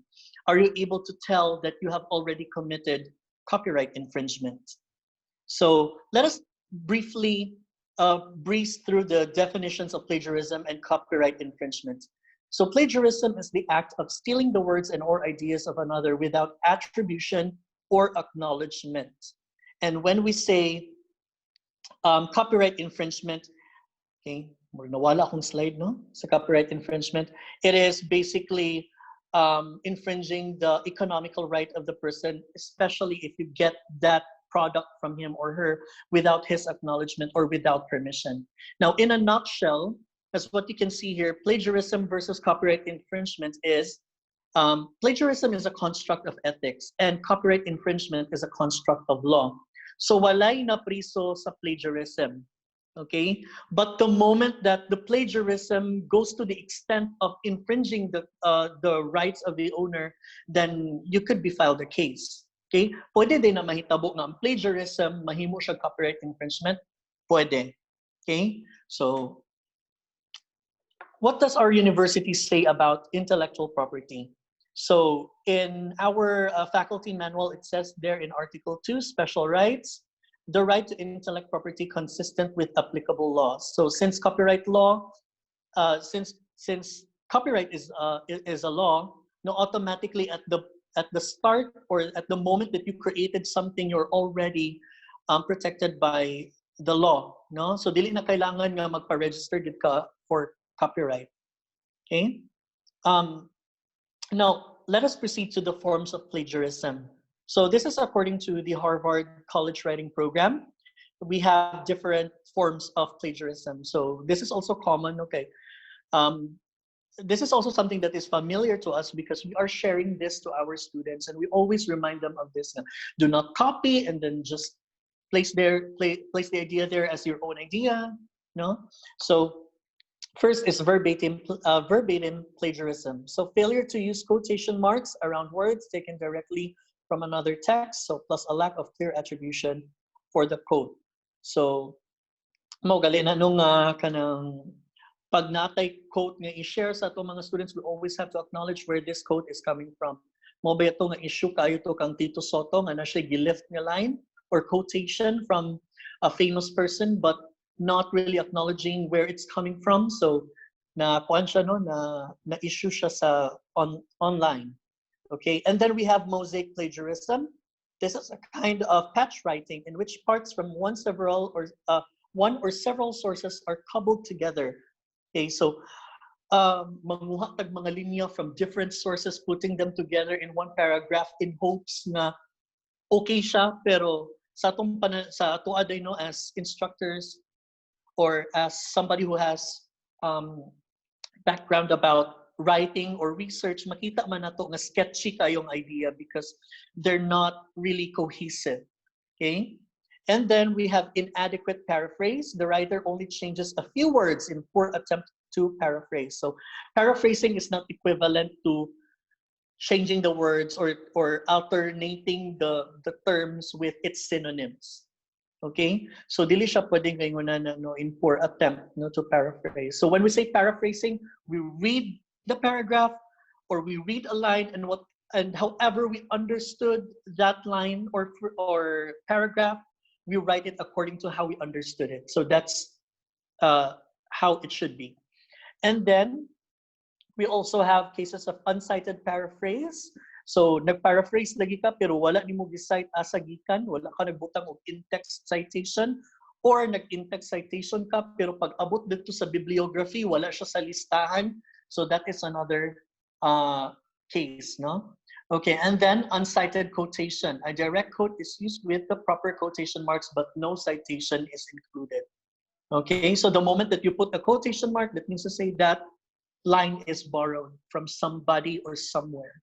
Okay, so how about copyright infringement? What are the works covered with copyright?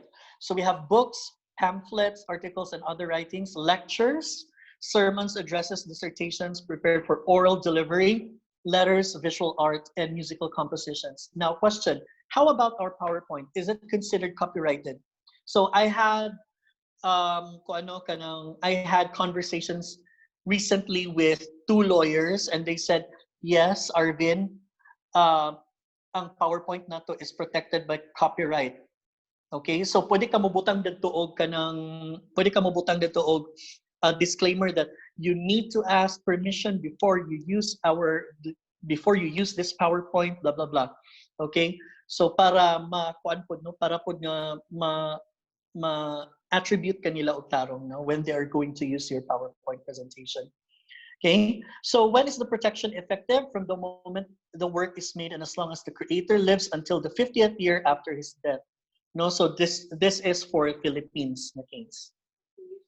Yeah, okay. So how do we mitigate or avoid these issues? Let us first have solutions for plagiarism. Okay, first is use in-text citations. Right now we are we are using the APA 7th edition na i-release October 2019, which is the 7th edition, compared sa 2009 pa no, ng mga versions. So this is how you do the in-text citation. Basically, if you're going to have the author's name on the line of your or on your sentence, then you just have to put the year of publication. Okay, or it could be the page where this line is coming from. But if you don't have to mention the author's name on your sentence, okay, then you have to put the author's last name and year published or the page at the end of the sentence enclosed in parentheses. Okay, and then in your bibliography, use the APA 7th edition. Okay, you can search for other formats, especially on how to cite videos, or if you're going to cite from a magazine, pwede gyapon na siya, no? Okay, and some tips on what to paraphrase or what to quote properly. Okay, to show you, when you say paraphrasing, this is when you show that you understand the main ideas or the arguments of the author. And this is also to help explain difficult concepts or terminology. And highlight original ideas that are interesting when the original language is not interesting, and to change the emphasis of information to match your own arguments, or perhaps provide a clear voice in your paper that isn't directly connected to other works. Now, when are you going to use direct quotes? It is when the original wording is strong and engaging, or if the quote is very well known or difficult to paraphrase well, or where the exact words of an authority would lend support to your own ideas, and when you want to present the author's detailed methods of or findings or exact stated position. Okay, now how about tips for avoiding copyright infringement? So first is keep in mind that there's always copyright. We cannot just get images, we cannot just get resources and then put it together in our module and then okay na, release na dayon, no? Dili pwede. Okay, as much as possible to be on the safe side, always cite, or if you have the opportunity to get consent or copyright consent from the author, then you can also do that. No, get a written consent or set of written conditions from the creator. It doesn't also mean okay, nisugot siya nga. For example, in your PowerPoint, you want to use an image. Then yun ka nga, okay, mangayo ko og mananghid ko aning isa ka photographer nga pwede ba nakukuha ng yung image or hulman ang yung image para sa akong presentation. Pwede na siya, but you have to have written conditions as well. Kaya basin unya mo yun siya nga, okay raman nga i-borrow nimo ang image pero dili nimo pwede i-crop or i-resize. So para klaro, no, kana gid siya. Okay, then use sources from the public domain. How do you know? Mo na siyang mga pwede na panggamiton na to because the author has long been dead or dugay na kayo na siya na-publish. Okay? Look for sources under Creative Commons. Say, for example, kinahanglan kag audio para pang-enhance sa imong video later on. So, on YouTube, pwede ka mangita sa Creative Commons. Meaning, pwede, anybody can just get that and share. Okay? Read and learn the scope on fair use. So what do you mean when we say fair use? If the source or the resource that you're using is not really infringing the economical aspect of the originator and you're just using it for criticism or educational purposes, then that is considered fair use. So nga to din PowerPoint, no? As long as wala na siya gipangwartahan sa laing tao, gigamit na siya for educational purposes, then that is considered fair use. Okay? Then, if dili gid ka kampante, you want to create your own, pwede ra pod, or pay for the original work or go for direct licensing.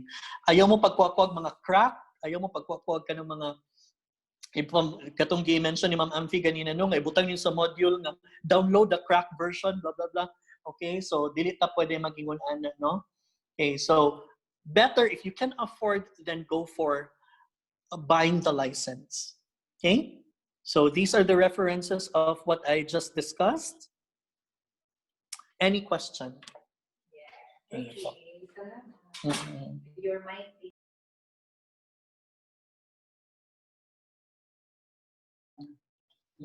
The stop screen, please. There. Thank you very much, Sir Arvin. Okay. Thank you very much, Sir Arvin. Thank you so much. Wow. Sige po.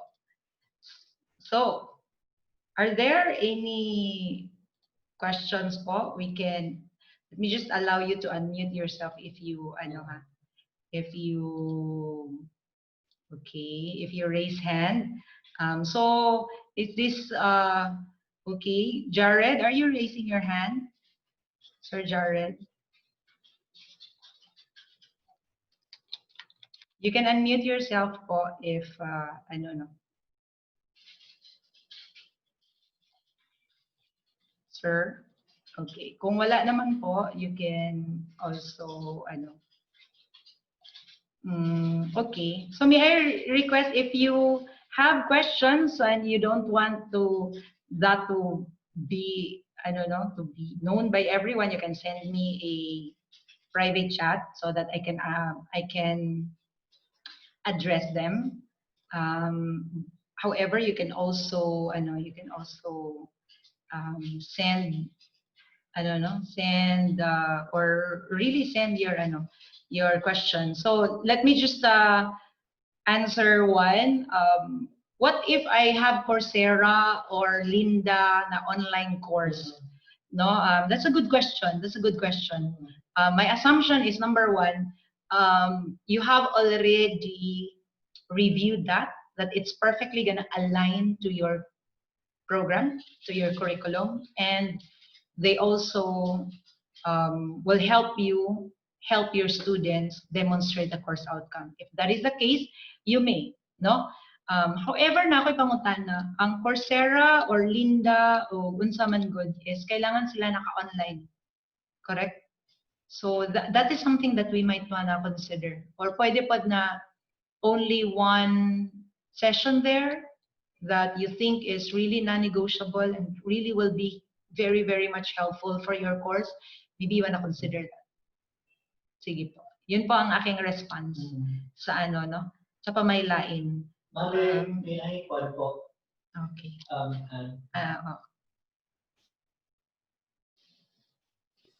Okay, so naipangutana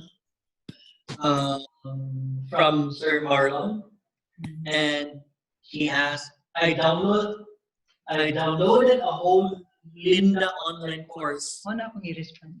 Okay. Kung kuan siya, kung i-download mo tanan, part day na siya sa fair use na conditions na dili pwede tanan yun na course. Okay? Only a part of it. Kay if gikuha na nimo tanan and then na-infringe na ang economical na aspect sa tag-iya ato. Okay, so pwede na siya nga kasuhan sa copyright law. Okay, so as what ma'am... Pero kung online, okay ram. Para mag-register. Okay. Kung gi-download, siguro niya tanan ma'am. Downloaded na siya. Sige. Okay. Sige po. Okay. Hope that answers. Okay, any more? Any more clarifications? Okay na po ba tayo? Okay na po ba? Or alas 12 na gyud. Salamat kayo sa inyong paghatag sa oras. So I think there's no more question. I'm not seeing any raised hand. You can also send us your inspirational. We accept praises. Because Sir Arvin and I, we do not have extra pay for this, no? Unlike kung amo ning ihatag sa other universities. But yes, we giplastar sa nato una ang sa university, no? I've been requested to also help the other universities in Region 10. working with Ched as well. So, but USTP first. USTP first, kahit walay extra bayad, kahit mas dako ang ato ang bayad kung dito ta mag-lecture sa ubang university, but Ma'am Amphi. USTP first. Okay. Sige po. So, Sir Arvin. seeing raised hand, kinsa po gani, please, see? Then si Ma'am Cha, then later, then I'm seeing also Ma'am Lara Faye. Kinsa gani ang nitingog? Si Peter, ma'am. Sir Peter, yes. Yes, ma'am. Sir Arvin and Ma'am Amphi. As much as we try to really do away from plagiarism individually as writers, ma'am, would the CiTL have the mechanism to help us, like say before we post it on the STE? Wala si Sir. Hello, Sir. I think mechanism ang gusto ipangutana ni Sir, no? So, which means that naaba tayo mga plagiarism software before we even upload this, Yes, ma'am. Kanang warag from the CiTL mismo na kamo ang mag-screen sa mo ang mga i-submit before na mo i-post, ma'am? Dili na miyana, sir. Kay number one, sir, we don't have the monopoly of the expertise, no? Let's say, for example, ibutang lang nato civil engineering.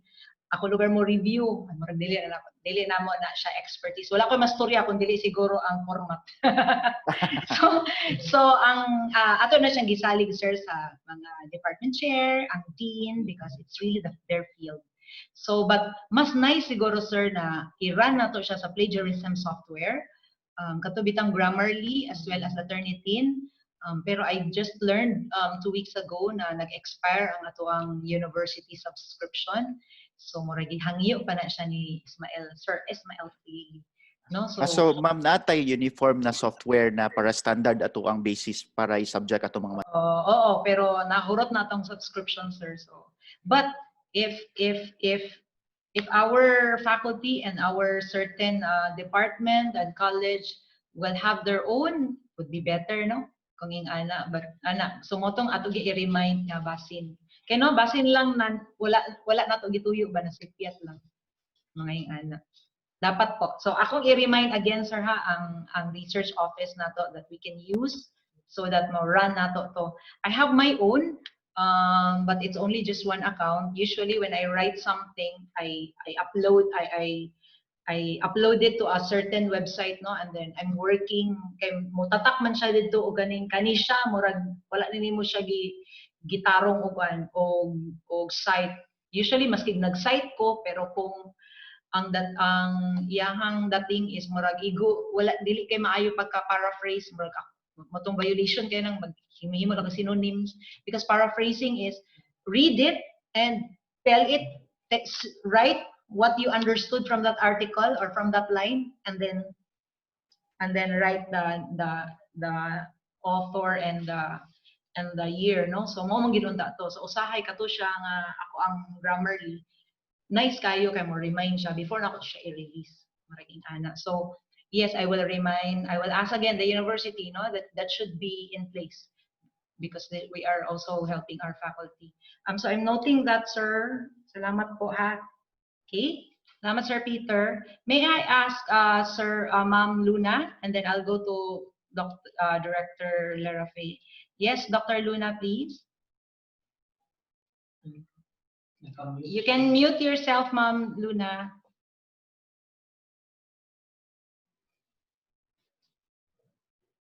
I will unmute. Oh, okay. Wait, ma'am.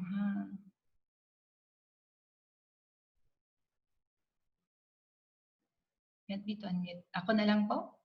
Ako na lang, ma'am, mag-unmute sa imo. Wait sa ma'am, unmute. Kasi ma'am, imong settings diya kay do not allow me to unmute you. Pwede man gud nga na ang setting. Pwede nimo maingon og do not allow the to unmute you. Oh, there, ma'am Luna, there. Okay. Okay. Akong concern kadto bang weekly nga module. Yes, ma'am.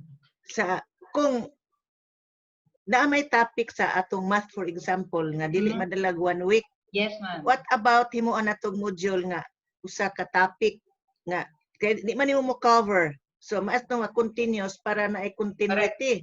Yes, ma'am. So, Correct. not necessarily nga weekly.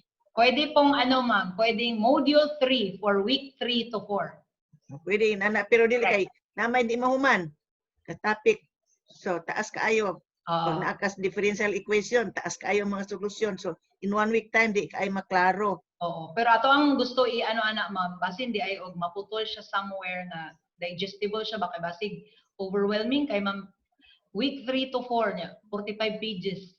Murag basig. Adi man sad kay himuon man nimo nga simpler kay Yes, of course. hibalo man ka. Kung hibalo ka sa imong subject, you can make it simpler nga maigo-igo gud ana, pero dili na nga kada jud semana nga kanabang by week jud ang imong i-submit. Maybe by topic. Correct. Pwede po Ma'am Luna. Again, we respect the expertise, the person, you have in your discipline, mas nakabalugid mo unsaon na siya. Na ako'y pangutana, doon ako'y na videotape sa una, pero dili pa to CD. Kuan ka subjects to nga mathematics na akang Felix. Pwede to ma-utilize para magamit sa estudyante nga i-transform from sa panang term ana ganing murag na ay sulod sa karton. Packet po? Your packet?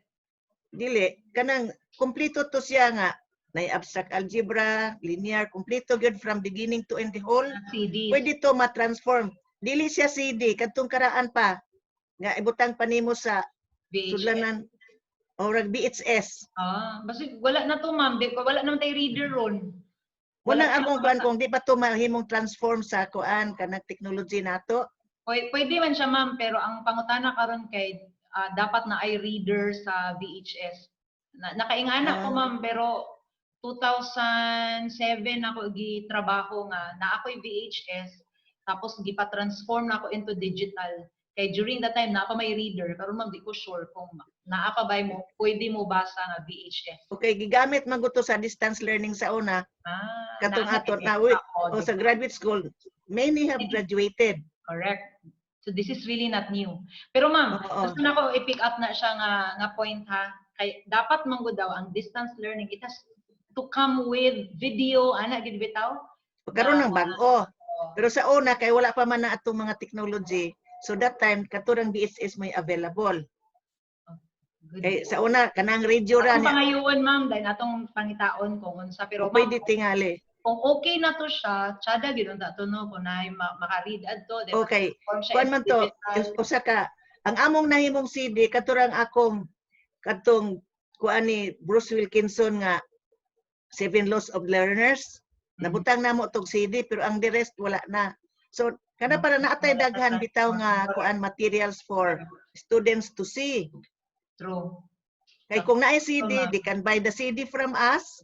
Yeah, dalon sa balay, balik-balik sila, and then we just have our course guide para mas sila what they are going to learn sa atong OBE. Kay listen, yes. Na kay makahangyo let's say ato tong pangitaon ma'am, tas naaman siguro gid tay mga members sa math department na i-transform to siya into digital, tapos naa na bitaw din USTP mathematics mathematics na YouTube channel na dito nila makakuan gid bitaw per topic na din siya dito ma'am. Kay kuan man to makita nila ang voice unya kuan man to siya kana bitaw na ay nagdialogue. Although nag-lecture ko pero nangutana ko na ako expected answer. So mo to nga they were able to kay napa man to comprehensive exam sa una. And so the students who were enrolled in that distance learning were able to pass the compre. In your time, di ba, nag-compresad ka? Yes. Karon wala na no, pero sa una, pagka-compreso, the meaning, they understood it kay makuha may lang whole course. So I think it will add our materials for our flexible learning. Ma'am, asa man to nato pangayoon ka, Felix? Si Felix, kay naara dito sa, katapitang office ni Felix dito sa technology building, na iyang mga shelves. To dito. I don't know if it can be done, pero kato sayang ito ba kay I think there are 9 subjects. If Sir Elmer is here, we consider that, no? Sir Elmer, your department chair. Baka po talagang we can do that, ma'am, no? Na may take transfer ana. Thank you para po. Salamat to ana magidayta sa una, no? Ato pa tong 2000. Ano ako 1999 man ko nag-adto sa kuan distance learning sa US. Nakam out 2002. Mo di ba dugay na magiday ni. Yung dugay kita mga dap ma'am no. Oh. May pandemic di pa kita maingani. Ang among idea adto gikan pa to sa kuan kanang dili UP dito sa OYU University of New York. IOU. So, kuan na daan na sa una, wala lang to nagamit kay walay pandemic. Lagi. Sana unta no. Sada unta to ma'am. Salamat ma'am Luna. Para ma-enhance ato materials. Correct. And then i-appeal na lang din to ma'am no. Like for example, na-plaster na to sa inyo ang kuan ma'am channel. Pwede na din to siya nga na kay certain module tas nakamarka dito watch this particular tapos na i-link. Katugad kay ang whole syllabus good from the beginning to end. The whole semester ang sulod kada subject. Prepare naman gid ay. That's nice. So nice. Naana gid ay ma'am. Thank you ma'am. Wala lang na utilize kay tungod na change na. Lagi. Thank you. Thank you ma'am. Si Director Lera, did you raise your hand? Yes. Hello. Good morning. I think it's good noon already. So this is not much of a question, but an appreciation of the webinar that we're having right now. Thank you so much, CiTL. This is really timely for us in the Career Center because we were told yesterday by USID Stride that we have to do away with the traditional and we have to make our modules or services really an outcomes based. So it should focus on the impact that we can give to our students. So because of this webinar session with CiTL, it's really helpful for us in the Career Center. So we would just like to give that appreciation for this training that we have this morning. So thank you so much, Dr. Amphy and Sir Arvin. Salamat. But we also really thank, Career Center for joining us, for also being open-minded to look into how you can extend your services to our students with this kind of, program, flexible learning. Salamat, Career Center, for also, redoing your program or reprogramming. Salamat kayo. We thank you for your appreciation as well. It inspires us more to do more and to give more. So any other? Salamat, Director Lera. So unsa nako ibasahon na I have video materials retrieved from YouTube, but those videos were illegally uploaded on YouTube by. So, pag maingon kag I have video materials retrieved, illegally uploaded on YouTube by someone else. These videos can still be viewed on YouTube. They did not remove it from the video sharing site. Regarding on this, can we share those materials as long as those video? Pwede naman po, pwede naman. We also assume that this has been reviewed properly and that they also helped in the teaching, learning of our students. Ganun po. So, salamat po. So, any other more? I really thank you for staying, even if it's already 12:15. Salamat po for your time. So, now, final. Salamat for your messages of praises po. Final, again, e-certificate, presentation, PowerPoint, ito lahat ng sinabi ko. So, may we request everyone to please turn on your video and then pakiplaster na lang po yourself to in front.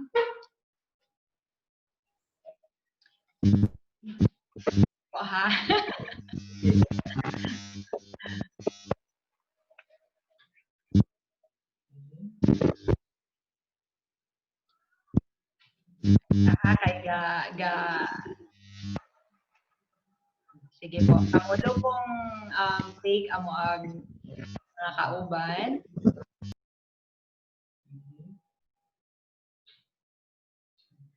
Ma'am Isabel, pwede po mag-plaster sa Sir Elmer, please tanaw sa camera, Sir Elmer. Okay, we're moving to the next pane.